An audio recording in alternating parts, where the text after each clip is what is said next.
तो करीबन ऑलमोस्ट 50 दिन इंतजार करने के बाद हजारों भारतवासी जो सी फेयरर्स हैं वापस हिंदुस्तान की तरफ उन्होंने प्रस्थान कर लिया है।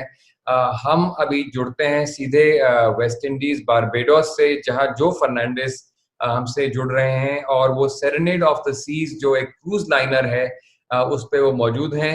दरअसल अनुमान लगाया जाता है कि 25,000 से ज्यादा भारतवासी जो हैं वो ऐसी क्रूज लाइंस में काम करते हैं और लॉकडाउन की वजह से वो पूरे विश्व भर में अलग अलग जगह में फंसे हुए हैं।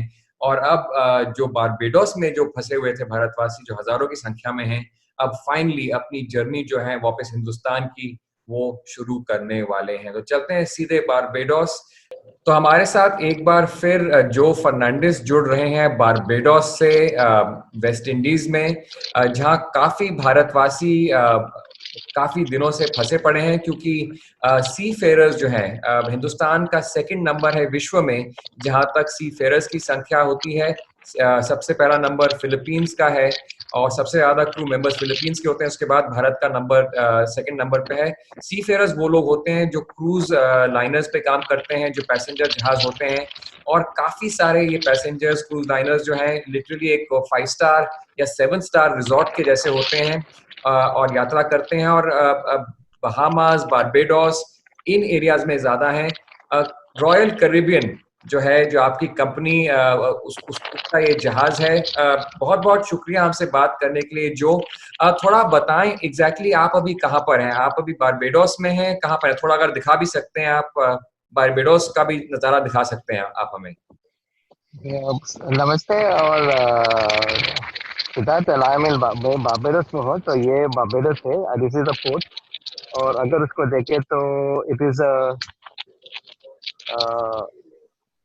देख सकते हैं तो बहुत बिजी है इधर।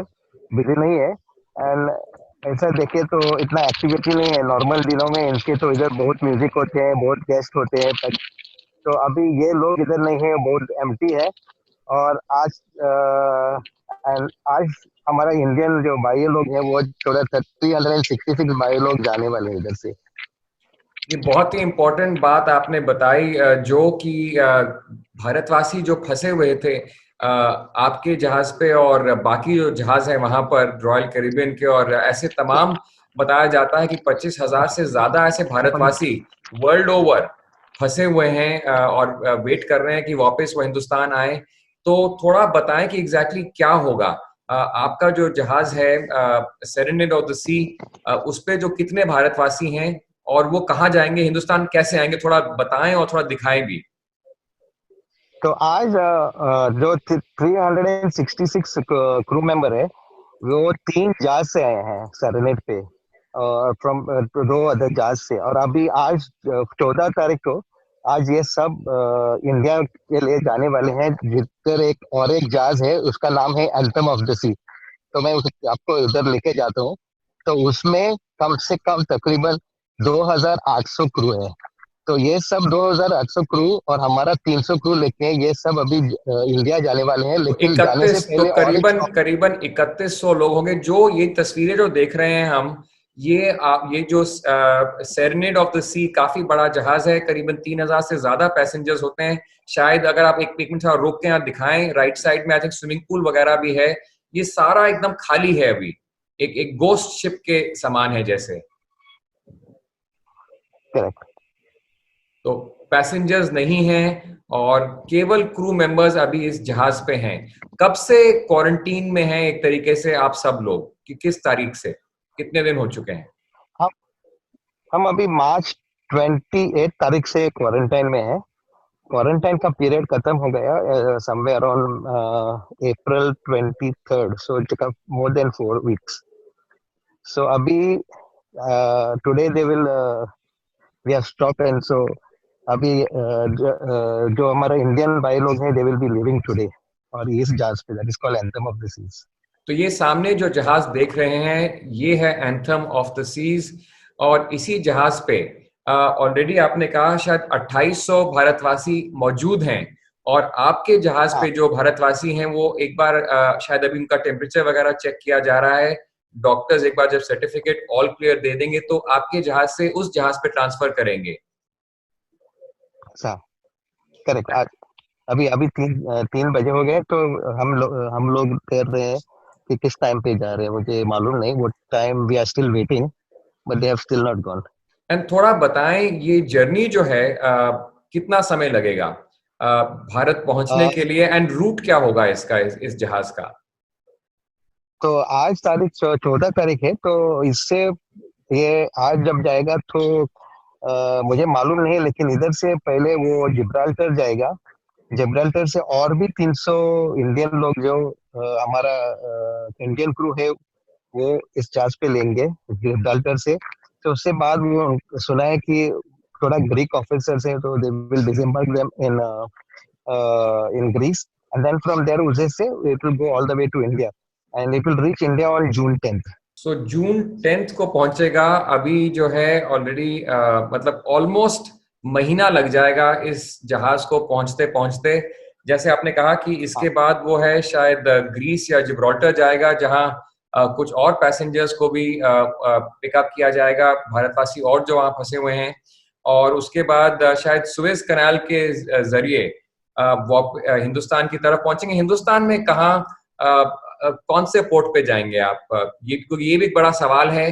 गोवा जाएंगे, क्योंकि शायद अधिकतर जो है आपके जो क्रू मेंबर्स भी हैं गोवा को बिलोंग करते हैं, तो गोवा जाएंगे, मुंबई जाएंगे, कहाँ जाएंगे? थोड़ा बताएं, कंट्रोवर्सी क्या है इसको लेके? So either say they will go to Goa. From Goa they will go. There is no surety कि गोवा जाएंगे या मुंबई जाएंगे, क्योंकि अगर गोवा इनको चार्ज करेंगे, because they are charging 2,500 per crew. So if there is 3,000 crew, it will be impossible to pay all that, क्योंकि बम्बई तो इसमें चार्ज देते नहीं. So they will take them only 3 days for quarantine, and that will be the possibility. So there is no surety which port they will stop, किधर stop हो जाएंगे. तो ये तो सुना है कि there is no sure concrete information. So ये थोड़ा it is a little bit of a hang up. जो तो जैसे हमने बात किया, प्रोजेक्ट का कहना है कि कंपनी ने देखभाल उनका किया, लेकिन अब वो जा रहे हैं वापस, तो नर्वस भी हैं कि भाई घर के बारे में जब खबर आती है कि केसेस बढ़ रहे हैं, तो परिवार के बारे में भी चिंता है। ऑलमोस्ट 1 महीना लगेगा, और ये सामने जो जहाज आप दिखा रहे हैं हमें, एंथम ऑफ द सीज, इसी जहाज पे जाएंगे 2800 भारतवासी जो हैं, सी फेरर्स जो हैं, रॉयल कैरिबियन के कई जहाजों के जिसमें काम करते थे, सबको इसी जहाज पे डाला जा रहा है। आपके जहाज से भी जो सेरेनेड ऑफ द सी है, वहां से भी जो इंडियन क्रू है ट्रांसफर करेगा अधिकतर क्रू, और इस जहाज से जाएगा। जैसे आपने कहा 1 महीने का ट्रैवल रहेगा, तो काफी एंक्शियस मोमेंट्स रहे हैं। आपसे सिर्फ एक सवाल पूछना चाहूंगा कि वही सवाल जब मैंने प्रोजेक्ट को किया था कि जो टूर एंड ट्रैवल इंडस्ट्री भी शायद सबसे ज्यादा प्रभावित हुई है, इम्पैक्ट हुआ है इसका, थोड़ा बताएं, क्योंकि गोवा जो है टूरिज्म से बहुत लिंक्ड है, टूरिज्म को भी हिट हुआ है, और काफी जैसे जो लोग हैं आपके सी फेरर्स भी हैं।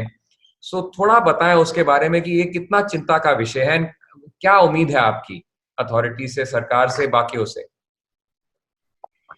इस अभी ये तो सही है कि इकोनॉमी तो डाउन है, लेकिन टूरिज्म इंडस्ट्री को बहुत बहुत भारी पड़ा है इस, not only for in India लेकिन वर्ल्ड वाइड. सो जैसा आप देख सकते हैं कि अभी ये जहाज पे जो है हमारा 26 जहाज है.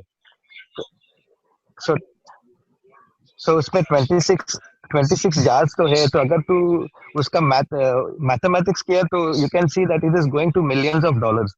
And that not it only that is like in terms of also tourism, and then जो foreign remittance India में आते हैं, so that is also going to hurt the the the foreign currency remittance.